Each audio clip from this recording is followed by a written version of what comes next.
The Legend of Zelda is my favorite game series of all time, and it has a critical and commercial track record that proves I have good taste. More importantly, Zelda games have been the spearhead of massive innovations in the gaming world, somehow always tied up with a breathtaking story to boot. But what is it about the world of Zelda that makes its story so appealing? Hey guys, how's it going? I'm Beware, and I'm back today to talk about The Legend of Zelda and how its fantasy setting shows us how to draw inspiration from real-world cultures around us. If there's anywhere to start, I guess it should be the beginning. The Legend of Zelda, created in 1986, is set in the medieval land of Hyrule. You travel and explore the magical world as Link, just a little elf boy with a sword. You collect the 8 pieces of the shattered Triforce of Wisdom, all so you can save the Princess Zelda from the evil monster Ganon. What most people don't know is that, in the early stages of development, the Triforce shards were actually going to be microchips instead of pieces of a holy artifact, and the world was supposed to shift between a feudal past and a technologically advanced future. Link was given his name because he was the link between past and future. This obviously changed before the game released, and Shigeru Miyamoto credits his time spent as a kid exploring nature to have inspired his design of the land of Hyrule, which eventually overtook the concept of the future world. But what we're going to talk about here today is how Miyamoto chose a clearly European-inspired fantasy setting and characters. Being Japanese, why didn't he create a world with samurai and ninja instead of knights and wizards? With dojos instead of castles, and wizards instead of sages? Well, the most honest answer is that we don't know. We'll never know why he chose the setting that he did, how he went about crafting the lore, or why he made the protagonist's hair pink and Link to the Past, but we can speculate. Maybe Miyamoto really liked Robin Hood, King Arthur, Narnia, and Lord of the Rings. Maybe he's just a fan of Europe in general. It would explain Mario's Italian heritage. Or maybe he just loves the fantasy genre. Whatever the reason, he fully embraced the European fantasy themes, but from a unique Japanese perspective. Most of fantasy is steeped in Christian themes and overtones, with various different races of sentient beings, a strong sense of magic, all in an ancient world filled with legends and prophecies. The Zelda series hits each and every one of these staples, but in such a way that only a Japanese mind could conceive. For the Christian themes, in most fantasy, this presents itself as a clear distinction of good and evil, with an obvious Christ allegory character or characters, themes of resisting temptation, redemption, and typically a heaven of some sort for the characters after their adventures.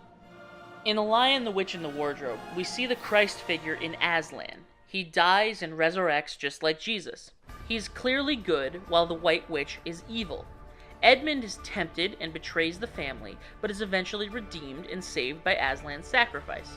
The kids get to rule as kings and queens at the end of their adventure, and if you're a massive nerd who actually read all 7 books, you know that everyone who ever went to Narnia eventually goes back and lives in an eternal paradise there together. Lord of the Rings, which is actually a bit more subtle than Narnia, still hits all these beats. Gandalf is the obvious Christ allegory, as he dies by defeating evil and is resurrected in glory later, but he's not the only one. Aragorn also fits this role. Son of men, born to be king, who champions the dead and leads the good to victory. Sounds quite a lot like Jesus to me. Obviously, Frodo teaches us how to resist temptation to sin, and Gollum shows us what it's like to be a slave to sin. Frodo even, pretty transparently, leaves for heaven at the end. All obviously Christian theming. So how does Zelda tackle Christian themes? As I said, in a unique new way. Link is a Christ figure, born to save the world from evil, but so is Zelda. She's the incarnation of the goddess Hylia as a Hylian, just as Jesus was the incarnation of God as a human. And of course there's the Triforce, an obvious nod to the Christian Trinity. What's interesting is these influences are much more aesthetic.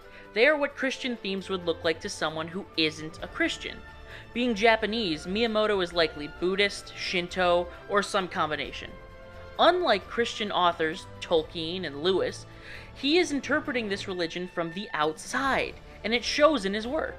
But this is great because it generates a lore unlike anything else in the fantasy genre. Now for my favorite part, the various races. In fantasy, there are a couple that you always see. Humans, elves, dwarves, goblins. There are variation on these. Orcs, fairies, hobbits, nymphs, tree people, what have you. One thing is always consistent. They are all basically human, but with just one or two oddities that make them stand out, visually speaking. Elves have the pointy ears, dwarves are short, hobbits have their weird feet. Even the odder ones are all basically humans.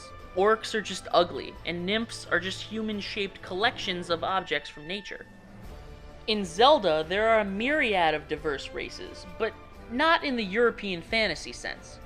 These people are humanoid, yeah, but their differences are much more pronounced. The Gerudo are the closest to what we're used to. The main quirks are the pronounced noses and hips, and the fact that they're primarily female. But then we have the Rito, which are just talking birds. Zora, which are one-to-one human-fish hybrids complete with fins and gills. Gorons are rocks. They are just big, talking rocks who eat smaller, non-talking rocks. Also, as far as I can tell, they are all male, or at least masculine, asexual beings. Kokiri are magical beings that are sometimes little pieces of bark with leaves, and sometimes eternal children. There are Deku Scrubs, Stelthos, all the different Moblins, Kikwi, Mogma, Yetis, and so many more. It's obvious that these races are inspired by the plethora of weird Japanese folklore creatures that are human-animal hybrids, among other things. As for magic, this one's interesting. Traditional fantasy usually has two types of magic. Binary magic, that is magic that comes strictly from either a good or an evil source, and diverse magic, when various characters can do a diverse assortment of magical things, with varying degrees of strictness in the rules of this magic. Either way, it's almost always spells, potions, curses, and artifacts that hold magical power. Zelda takes a heaping helping of all of these options, and then even adds some of its own magical concepts. Binary magic is primarily represented through Zelda and Ganon.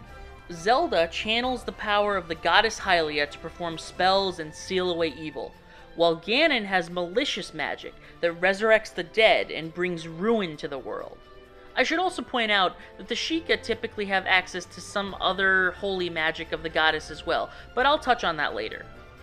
We have more diverse magic in Link and the secondary characters of the world. Link can use potions, cast various spells, control the weather, move through time, etc. Other characters can make potions, interact with spirits, tell the future, perform rituals, and use magical abilities in battle, like Daruk's Protection or Rivali's Gale. And then anyone can use the power of the Triforce to do basically anything. That is, if you can get your hands on it. Where The Legend of Zelda adds to traditional fantasy is in the existence of magical technology, and in this case that's not an oxymoron. You see, in the world of Hyrule, there are many instances of what the characters call technology, from robots to cameras to iPads to crazy impossible tools. All of these instances of technology are really just intricate instances of a more practical form of magic. This is kind of confusing, so let me put it this way. In Full Metal Alchemist, the characters are clearly performing magic, summoning weapons from the ground and merging humans and animals into powerful hybrids, but in that world, that's just what they consider science. Another example, in Thor, the first Thor, the one where they dyed Chris Hemsworth's eyebrows blonde for some reason, might as well have dyed his hair pink while they were at it. Anyway, in that movie, he explains to Natalie Portman that in Asgard, there's no difference between science and magic. They're the same thing, interchangeable. This is how it works in Hyrule. We have proof of this in Breath of the Wild, where Ganon's malice infects the Guardians and turns them evil.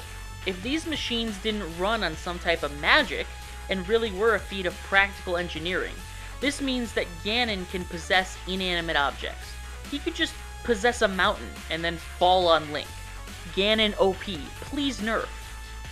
So as you can see, Zelda games clearly pull from the European fantasy genre, but because of the unique Japanese lens they have when making these games, we get fresh, new concepts we've never had before, and this is a large part of why we love Zelda so much.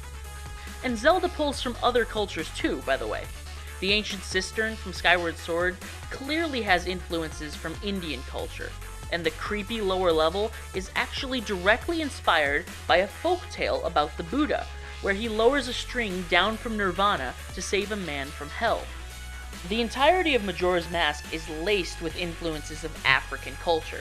You only need to look at the mask itself to start to see some of the inspiration. The Gerudo are clearly based on Arabic culture, and the Rito tend to represent Native American and Inuit fashion, music, and architecture. So the moral of the story? Pull from other cultures to make something new and cool. As long as you are respectful, your distinct perspective will open up a world of awesome new possibilities. When Americans pull from Eastern culture, we get Avatar: The Last Airbender. While The Matrix is an American work that is directly inspired by anime, and The American Office is an arguably better version of its British inspiration. And when Japan tries to build on American popular culture, we get something sweet like My Hero Academia. I actually have a video on that right here. Check it out, or maybe one of my other videos. Subscribe if you want, leave a like if you like this, and always remember to stay frosty.